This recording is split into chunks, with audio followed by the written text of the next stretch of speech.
Deixar para vocês 1 Coríntios, a partir do verso 27. Preste atenção, pessoal. Portanto, qualquer que comer este pão ou beber o cálice do Senhor indignamente, será culpado do corpo e do sangue do Senhor. E beba deste cálice. Meus irmãos, com muito amor no coração, ministro nesta manhã, essa igreja linda, essa igreja amorosa, essa igreja amada por Deus, e que temos a responsabilidade de orientá-la a chegar ao céu. Nesta manhã eu quero chamar a atenção de você para uma coisa séria na palavra de Deus, em um capítulo escrito à igreja que está em Corinto, que está esquecido pela maioria dos pastores da nova geração. Nessa manhã eu quero falar com você sobre uma ordenança muito eficaz, uma ordenança bíblica muito importante para a igreja do Senhor. O Senhor Jesus, quando cria a Santa Ceia, Ele deixa uma palavra que ficou em nossos corações e atravessou séculos. Fazer isto. Em primeiro lugar, que você nota numa Santa Ceia que Jesus criou, e o apóstolo Paulo fala: o que eu aprendi com o Senhor, o que eu também vos ensinei. Jesus, ele não fez uma ceia individual, ele fez uma ceia a 12, que depois estendeu a outras pessoas. Uma ordem de Jesus você encontra no Evangelho, você não encontra na palavra de Deus dizendo que você pode fazer uma cerimônia de Santa Ceia na tua casa, ou na tua casa de Natal, porque é um momento sagrado, é um momento de lembrança, é um momento teológico que você tem que entender o que aquilo significa para a sua vida. Santa Ceia do Senhor não era uma coisa, biblicamente falando, que pode se colocar numa vitrine e ali você exercer a sua vontade. Em primeiro lugar, a Santa Ceia é congregacional. Santa Ceia do Senhor é algo para congregados. Santa Ceia do Senhor, ela segue-se o batismo. Santa Ceia do Senhor, há sequências espirituais. Quando você vê o início da Santa Ceia, você vê antes uma Santa Ceia com humildade, aonde uma instituição, aonde umas pessoas, aonde até um traidor estava presente. Jesus ali, ele se despe e mostra a sua humildade, ligando que a Santa Ceia, ela tem que ser composta dentro de um reconhecimento. Você aqui essa manhã, você tem que ser humilde o suficiente para entender que a sua vida está na mão de Deus. Que você e eu não valemos coisa com nada, mas para Deus valemos a vida do seu filho. Nós temos que estar aqui com a consciência que eu errei essa semana com meus irmãos. Temos que ter a consciência que eu estou, aqui não para bater um ponto, mas para reconhecer que como eu errei com meu marido, como eu errei com a minha esposa, mas o sangue de Jesus me purifica de todo o pecado. Quantos aqui são perdoados pelo Espírito Santo e creem nessa palavra? Já indo para o meio, porque eu não vou tomar muito tempo de vocês, eu quero chamar a atenção para uma coisita só. Examinai o homem a si mesmo. Irmãos, está tão difícil nós olharmos para dentro de nós. É tão complicado quando eu me olho no espelho e falo assim: Elias, você está errado nesses pontos. Nós não queremos aceitar de maneira nenhuma, correções, nem das pessoas que amamos. Os filhos não aceitam correções dos pais. Você quer o quê? Nem os filhos mais velhos, dos avós, e assim por diante. Quando você chega a uma idade avançada, você fica tão teimoso que você também não quer ser examinado por ninguém. Mas quando ficamos doentes, nós deixamos nos examinar. E fazemos uma autoanálise da nossa mente, dizendo: eu preciso ser examinado, eu preciso ver o que eu tenho, quando a saúde aperta. Mas Paulo escreveu a essa igreja tão complicada, que foi a igreja dos nossos irmãos que estavam ali em Corinto. Deixe-me falar um pouco dessa igreja, bem diferente da nossa. Essa igreja tinha pessoas lá que eram capazes de ter relações sexuais com a esposa do pai. Essa igreja era uma igreja tão complicada que Paulo sofreu muito com essa igreja, com heresias. Essa igreja é tão complicada que se um profeta se levantasse para falar, se levantava 100 profetas, 200 profetas, todos querendo ser Deus, cada um falava uma coisa. É tão complicada que existem textos e mais textos que eles se achavam que estavam no fim, que não eram mais aquele. Paulo escreveu tantas coisas lindas. A igreja que estava em Corinto era uma igreja muito diferente de nós, porque ela ficava situada, Corinto ficava situado num lugar que tinha muito tráfico de navios, de marinheiros, e essa igreja era muito mesclada. Essa igreja deu muito problemas ao apóstolo Paulo. Até no momento da Santa Ceia do Senhor era uma bagunça. As pessoas levavam na ceia, sabe, várias coisas e ali comiam a Santa Ceia do Senhor. Aquilo que era considerado sagrado na Santa Ceia, eles comiam como se estivesse no McDonald's. Era um povo com uma mentalidade muito complicada.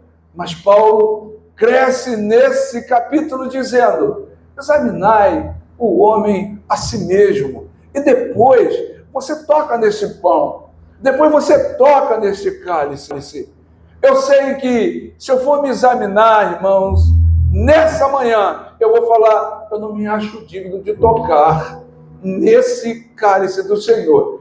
Eu sei que se você fizer uma autoanálise da sua vida, você vai falar no seu íntimo: eu não estou preparado para participar da Santa Ceia do Senhor. Mas isso não quer dizer que você não tem que participar. Paulo coloca esse exame aqui como temor, porque nós chegamos à Santa Ceia e nós esquecemos do exame. A coisa ficou tão corriqueira, meus irmãos, que nós não queremos saber de nada. Se o pastor está bem com o membro, se eu estou bem com alguém que está sentado do meu lado, se eu estou sentindo falta de alguém. Oh, meu Deus do céu! Mas Paulo, nessa manhã, está dizendo a você, pelo Espírito Santo: examinai a si mesmo. Depois você toca neste pão nessa manhã. Hoje o Espírito Santo quer te dar essa chance, para que você reflita na sua vida e diga: meu Deus, como eu errei, como eu tenho errado com minhas pontualidades com o Espírito Santo. Oh, querido, a vida está correndo tanto, que às vezes nós moramos em casa e queremos colocar a mão de pessoas na cabeça de pessoas para estar preso na igreja. Mas não ora nem por mim. Não tem algo errado. Eu não busco nem pela minha vida, Roma. Aí quando chega aqui, eu sou obreiro, sabe? Às vezes eu não tenho fé, pessoal, para orar por uma pessoa da minha família. Mas chego para outras pessoas e falo: estou orando pelo senhor, presbítero Vinícius. Eu sinto muito, mas eu só sei pregar assim, eu só sei pregar com a verdade. Eu não vou trazer uma maquiagem da palavra, porque essa palavra aqui, ela é viva, ela é eficaz, ela é mais penetrante que a espada de 2 gumes e penetra na divisão de juntas e medulas, corpo e alma, e é apta para discernir os pensamentos. Ela sabe o que eu penso, ela discerne o que eu falo. Ou você não sabe, ou eu não sei, que o que eu estou pregando aqui, eu não sei. Estou sendo julgado pelo Senhor Jesus. Nesta manhã, diante dessa análise da sua vida, creia: aquele que pode te perdoar está aqui. Receba o perdão de Deus, não abra essa boca, glorifique, o céu está aberto. Tem gente que não consegue falar com o seu próximo, gente, do lado da cadeira. Imagine quando passar lá na rua. Mas a palavra de Deus tem um verso maravilhoso: abra a tua boca e eu te encherei. Ninguém vai te calar quem tem chamada para oração. Porque Paulo escreveu assim: por essa causa eu me coloco de joelho. Esse é um termo bíblico que muitos pregam: áfate, ábrate. Um dos maiores problemas da sociedade no tempo de Jesus era mudo, e ele curava mudo. E se você hoje Diante dessa palavra, examine o homem a si mesmo. Pense como você está mudo diante de almas. Gente, eu quero falar aos pastores aqui, que pregam aqui comigo. É muito fácil pregar aqui, mas é difícil pregar lá. Examine-se, pois, o homem a si mesmo. Não é sobre pecado apenas que eu estou falando. E depois toca neste pão, porque está escrito: ide e pregai o evangelho todo, criatura. Gente, presta atenção nessa palavra. Para você não examinar a cada Santa Ceia e ter a humildade de Jesus de lavar seus corpos dos pés e falar: poxa, eu estou errado, eu estou orgulhoso ali com o pastor Ricardo, eu não agradeço o pastor Ricardo, eu não estou muito legal com o Anderson ali. Sabe, isso que é examinar a si mesmo. Eu quero dizer nessa manhã que tudo que acontece com você, Deus tem propósito. Quem pode glorificar? Deus está no controle. Tá? Aqui comigo. Aqui comigo. Aqui comigo. Aqui, preste atenção. Você vai entender por que eu estou falando isso. Olha a espada que é a Santa Ceia. Presta atenção o que é Bíblia.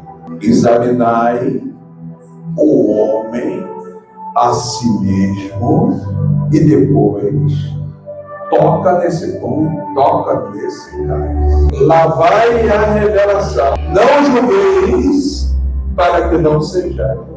Porque aquele que bebe, que participa da ceia do Senhor indignamente, come e bebe para sua própria condenação. Às vezes a pessoa fala assim: ai, apareceu isso, ai. Eu fico olhando algumas pessoas que às vezes se desanimam, né? Realmente a coisa está séria. Mas às vezes nós estamos tomando, bebendo alguma coisa, participando da Santa Ceia do Senhor, nossa própria condenação. Eu estou errado em certas coisas. Eu posso estar errado no meu ministério. Eu posso tomar atitude errada. Ainda ontem, alguém falou algo comigo que eu cheguei aqui, eu tive que chamar meus companheiros aqui dirigindo a Santa Ceia, que eu não tinha condição. Eu não tinha condição de chegar na igreja. De tanta foi a carga espiritual essa semana. Vamos vencer? Só quem quer vencer deu glória a Deus.